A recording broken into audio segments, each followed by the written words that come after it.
اب وہاں پہ جو چیزیں سامنے آ رہی ہیں وہ حقائق جو سامنے آ چکے ہیں، جن پر ویریفیکیشن کا عمل جو ہے وہ جاری ہے۔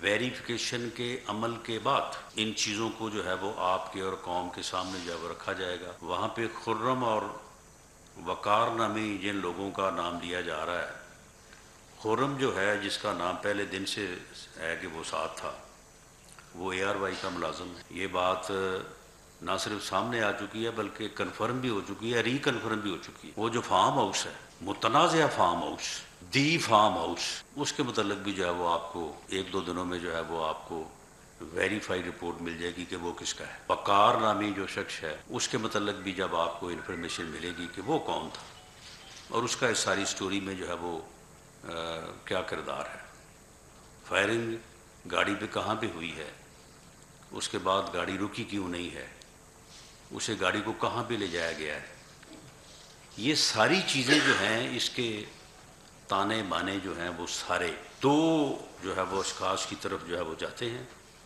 ایک کا نام عمران خان ہے اور ایک کا نام سلمان اقبال ہے۔ میں ابھی یہ ان ایویڈنسز کی ڈائریکشن کی میں بات کر رہا ہوں، اس سے جو بادی النظر میں جو ایویڈنس سامنے آ رہی ہے، اس ایویڈنس کی ڈائریکشن جو ہے یہ ان دو افراد کی طرف جو ہے وہ جا رہی ہے۔ جو یہ صاحب پاکستان میں ہیں، یہ آپ دیکھیں کہ یہ کس طرح سے جو ہے وہ اس چیز کو جو ہے وہ، یعنی اب یہ دیکھیں یہ عجیب اتفاق ہے۔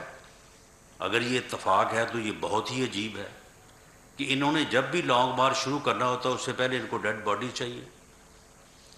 انہوں نے 2014 میں لانگ مارچ کرنا تھا تو ان کو ماڈل ٹاؤن کی ڈیڈ باڈیز جو ہیں وہ میسر آ گئی تھی۔